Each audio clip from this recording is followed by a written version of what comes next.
Hello, welcome to the live. So I thought I'd do a quick video on how to measure success and what normal success looks like. I was listening to a bit of Scott Adams yesterday, you know, the Dilbert cartoonist. He's good, Scott Adams. I like listening to some of his stuff because he's a student of, let's call it, psychology and everything, and he's a student of success, really, I would say. And he's got some interesting points. I mean, sometimes he's in the United States, so he goes a bit political on the United States and stuff like this that I'm not interested in, but his general outlook on life and success and sorting things out, like he does a lot on anxiety management and state management and mental. He's very good, so I'll listen to some of his stuff. And he was talking about like himself, how he became, like, he's very successful, you know. He created this kind of Dilbert character, and he's done some really good books. He's a big author, produced some good books, made a lot of money, a lot of success, a lot of fame. We all know him.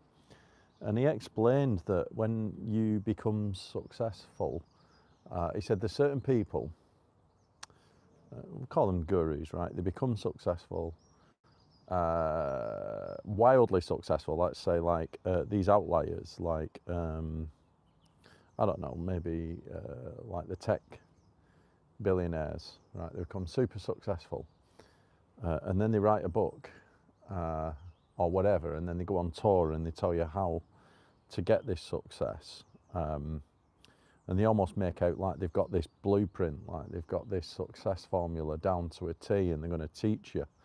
But it's not the case, right? I know a good example of this, I always think, is like Alex Hormozy. You know, he absolutely bangs on about how to become successful, and like everyone can be him, right? And it's just not the case. What you've not got to do is start looking at all these outliers, these billionaires that have become wildly successful, and think that that's achievable. It actually is achievable for a very, very small, minute set of individuals. You know, the 0.000, what I've said in the notes, 0.01%, is probably 0.0001% or whatever. It's just a few individuals, right?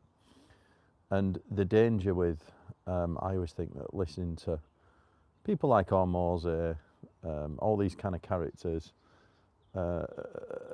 is to, yes, listen to them in terms of the success secrets and things like that, but don't listen to them with a view of thinking that you will become the next version of them. I think it's great to have very ambitious goals and aim high. When you set your goals, you should aim high, definitely, right? Something to aim at, but just remember, it's like that identity. It's something you plonk on the horizon, right? You say, I'm going to be this person, plonk it on the horizon, and it's more of it's just a direction to aim at, right? The way that I think you should measure success, rather than thinking that you all of a sudden, you know, if you're not viral like fucking Hormozy, you're not considered a success. The way I think you should measure it is more in line with what Dan Sullivan wrote in his book, The Gap in the Gain. It's basically measuring backwards. It's asking yourself, am I a little bit better today than I was yesterday? And the key message is, you're almost asking yourself, am I better than where I was? Rather than comparing yourself to the fucking billionaires and these mega successful people, you should be asking, is my life slightly better today than it was yesterday? Maybe one day is hard to measure. You can measure on very small things like, am I tightening up my diet a bit more? Am I reading a little bit more? Things like this. But in terms of overall success, you're probably better off measuring 6 months ago. is my work situation better now than it was 6 months ago? Have I got things more under control better now than it was 6 months ago? Am I getting more leads now? Am I selling more product now than I was 6 months ago or 12 months ago? So you're measuring yourself against yourself, because the danger with listening to the gurus that, you know, they go on the road, they profess to sell you the secret formula. If you just sign up to my course or whatever it is, right, get into my group and you'll become successful. It's addictive, right? You look at them and you think, yeah, I want a piece of that. But how do they become successful? Well, the first thing I would say is, when you look at people like Holt, yes, he's dedicated. I keep saying Holt because I'm, you know, I mean, you could look at anyone: Bezos, Holt, Steve Jobs. I'm not going to say Elon Musk because I think Elon Musk is in a class of his own, right? He's just like one unique individual that is in a league of his own. So forget Musk. Just Holt, even Tim Ferriss that I love, right? I'm a big Tim Ferriss fan. Let's think of some others. Bezos, Zuckerberg. These are very successful people. And then lower down the peg, you've got people like Scott Adams. Even Hormozy's lower down the peg, you know, a lot lower down the peg, to be honest. But what I would say about all these people is they are no smarter than anyone, right? Not anyone. I mean, if you're switched on and you're on it and you're listening to my content and maybe you're out there trying to make a dent in the universe and make your mark on the world with whatever you're trying to do with your career or your health or whatever, hey, welcome.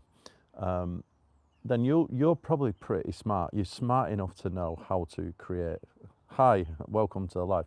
You're smart enough to create something, whether that's in your career or business.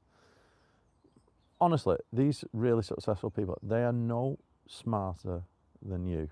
No smarter than you. No smarter than the average person trying to make a dent in the world in business. So how do they become successful? Well, it could be right place at right time. You know, some people just get viral and just how the algorithms work or whatever, or they just, you know, once you get success, it's easier to leverage more success, right? But that's, like I said, that's the 0.00001%. So by definition, just statistics itself means that it's probably not likely going to be you. So if we look at what is realistic, I'm an optimist, but I also like to keep it real. So let's have a look. I'm very good, thank you very much. So, how can we keep it real? You can certainly measure where you are today from where you was same time last year. And then measure a year back, and measure a year back. You can measure it like that. And you've honestly just got to ask yourself, compare yourself against yourself. Is my life better now than it was? And it doesn't, I'm not talking lifestyle, I'm saying my mission in life, my identity, the goals that I choose, am I getting nearer? And another one you might ask yourself is, am I living life more on my terms now than I was 12 months ago?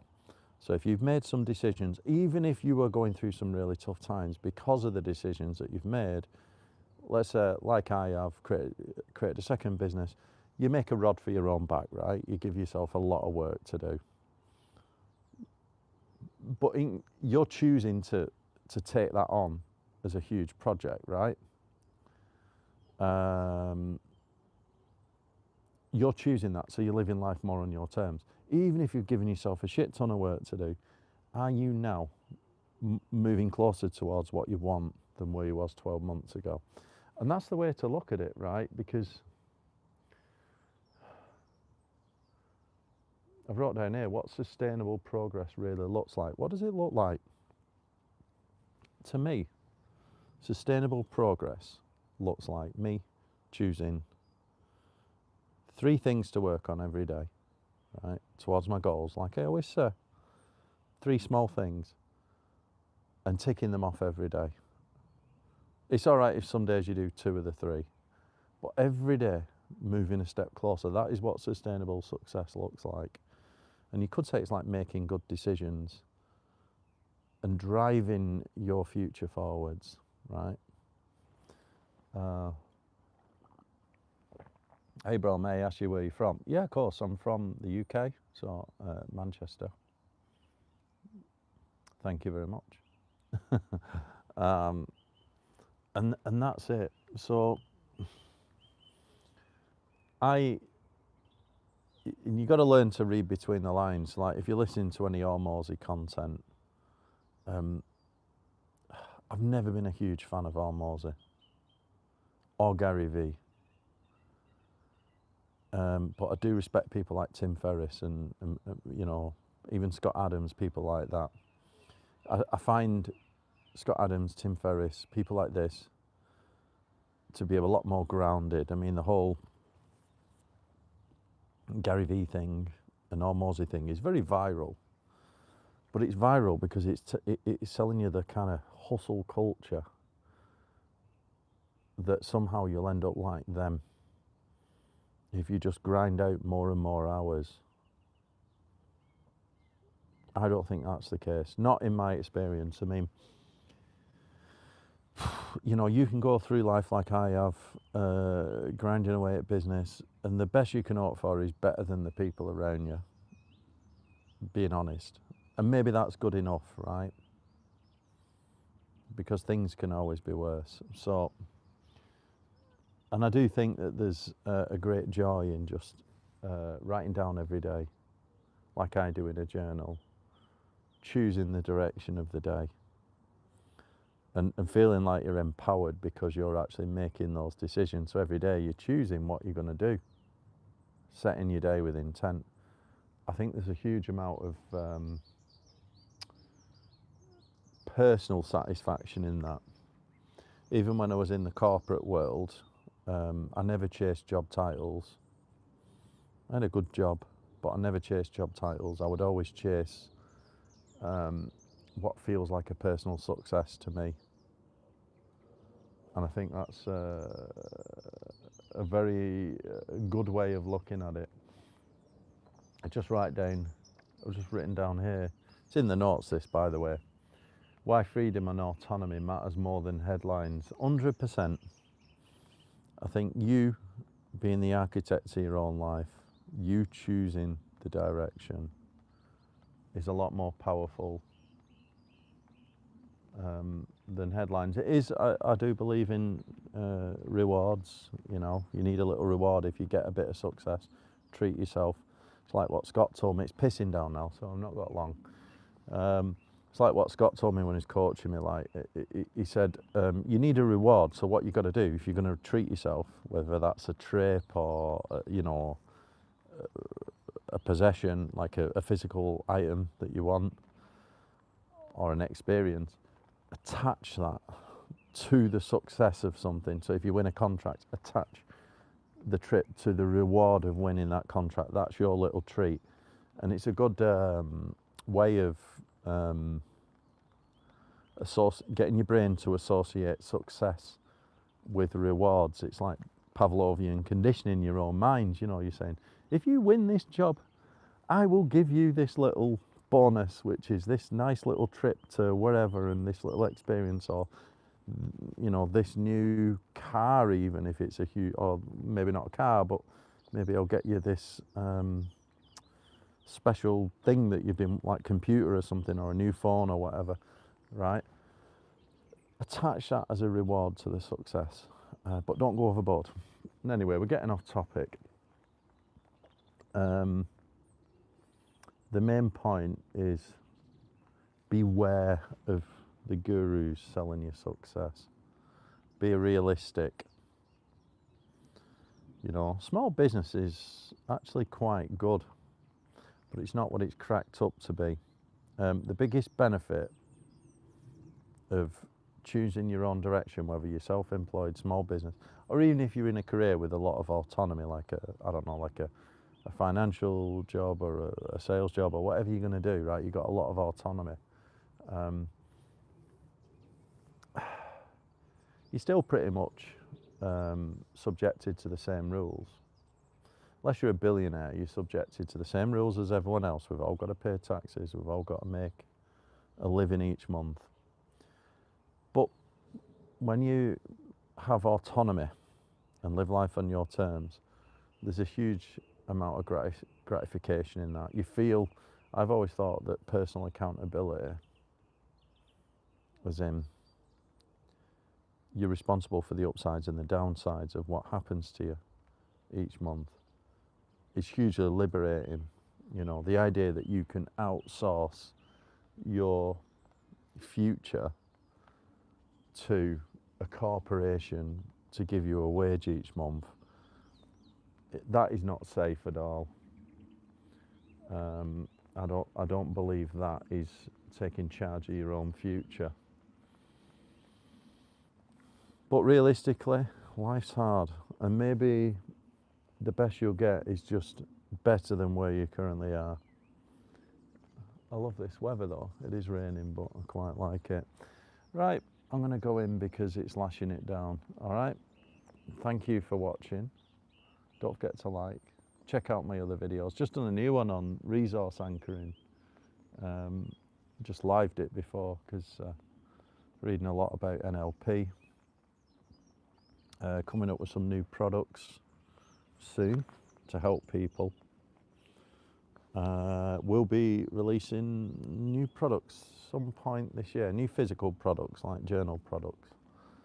But in the meantime, go and buy yourself a Journal for Goal Achievement, you know, my journal, link down below, and check out my other content. All right, thanks for listening. Don't forget, like the video, subscribe. See you all next time.